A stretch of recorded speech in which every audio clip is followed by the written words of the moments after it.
Salah satu ciri dalam gereja Katolik yaitu mengenai penghormatan terhadap Bunda Maria. Gereja tidak menempatkan Maria sejajar dengan Allah. Maria itu bukan sasaran dari doa.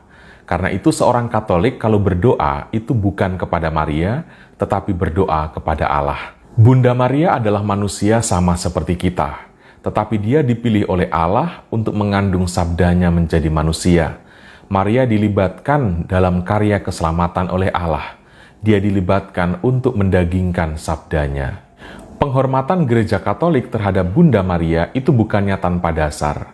Kalau kita mengingat kata-kata dari malaikat Gabriel, "Salam hai engkau yang dikaruniai, Tuhan menyertai engkau." Kata-kata ini kemudian menjadi bagian pertama dari doa Salam Maria. "Salam Maria, penuh rahmat, Tuhan sertamu. Terpujilah engkau di antara wanita, dan terpujilah buah tubuhmu Yesus." Selain itu, Roh Kudus juga yang hadir dalam peristiwa ketika Maria mengunjungi Elisabet, yaitu ketika Elisabet mendengar salam dari Maria, melonjaklah anak yang di dalam rahimnya, dan ia pun penuh dengan Roh Kudus. Lalu ia berujar, "Siapakah aku ini, sampai ibu Tuhanku datang mengunjungi aku?" Kata-kata ibu Tuhan inilah yang kemudian menjadi bagian kedua dalam doa Salam Maria. "Santa Maria Bunda Allah, doakanlah kami yang berdosa ini, sekarang dan waktu kami mati. Amin." Gelar Maria sebagai Ibu Tuhan atau sebagai Bunda Allah, itu tidak dimaksudkan bahwa Maria itu lebih dulu daripada Allah, atau Maria lebih besar daripada Allah. Bukan demikian. Gelar Maria sebagai Ibu Tuhan, itu sebenarnya untuk menegaskan siapa dia yang dikandung oleh Maria. Yang dikandung oleh Maria adalah Allah itu sendiri. Yang dikandung oleh Maria adalah sabda Allah, yang adalah Allah yang menjadi manusia.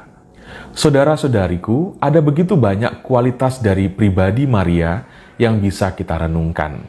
Dalam katekese singkat ini saya ingin mengangkat 3 keutamaan dalam pribadi Maria yang baik untuk kita renungkan bersama. Yang pertama adalah kita belajar tentang ketaatannya. Maria berujar, "Aku ini hamba Tuhan, terjadilah padaku menurut perkataanmu." Kata-kata dari Maria ini seharusnya menjadi kata-kata dari seluruh orang beriman.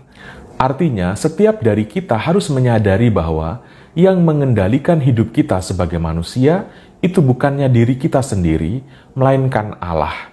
Yang mengendalikan seluruh gerak hidup kita bukannya kemauan atau kepentingan kita sebagai manusia, melainkan kemauan dan kepentingan Allah yang menciptakan kita sebagai manusia. Yang kedua adalah kita belajar dari Bunda Maria mengenai ketenangannya. Dikatakan dalam Injil bahwa Maria itu menyimpan segala perkara di dalam hatinya. Saudara-saudariku, tidak semua hal di dunia ini, baik yang kasat mata maupun yang tak kasat mata, itu dapat dengan mudah untuk kita mengerti dan dapat dengan mudah kita pahami. Apa yang menjadi harapan dan kehendak Allah seringkali tidak gampang untuk kita pahami dan untuk kita mengerti. Terhadap kenyataan itulah, Maria sungguh luar biasa. Dia menyimpan segala perkara hidup di dalam hati dan merenungkannya. Maria bukanlah tipe reaktif, bukanlah tipe yang segera bereaksi ketika mendapatkan kenyataan-kenyataan tertentu dalam hidup. Ia bukan tipe gelisah yang kemudian segera membuat keputusan atau kesimpulan-kesimpulan pribadi. Ketenangannya dalam menghadapi sebuah persoalan ini patut untuk menjadi bagian dari permenungan harian kita. Ketenangan dari Bunda Maria ini adalah buah dari keyakinan bahwa Allah itu menyertai, Allah itu menuntun. Yang ketiga adalah kita belajar dari Bunda Maria mengenai pengenalannya yang sangat mendalam terhadap Yesus. Saat perkawinan di Kana misalnya, kita melihat bagaimana Maria mendekati Yesus dan berkata, "Mereka kehabisan anggur." Maria tidak mengatakan atau tidak menyampaikan tuntutan yang lebih daripada itu. Dia hanya menyampaikan fakta dari sebuah persoalan, lalu membiarkan Yesus bertindak sesuai dengan kehendak Yesus. Saudara-saudariku terkasih, bagi saya inilah doa yang sejati.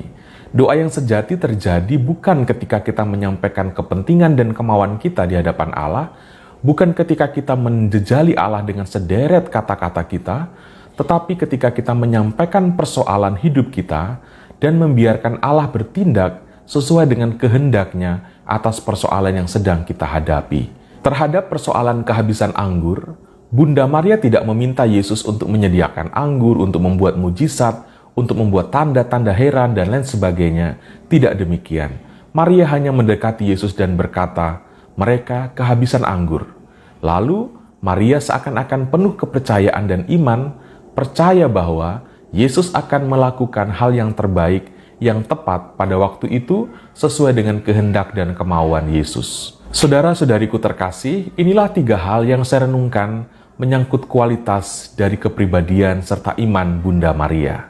Semoga selama bulan Rosario ini, selain kita mendaraskan doa-doa Salam Maria, kita juga serentak memeditasikan dan mengkontemplasikan kualitas pribadi Bunda Maria. Sehingga kebersamaan kita selama sebulan ini bersama Maria dalam doa Rosario membuka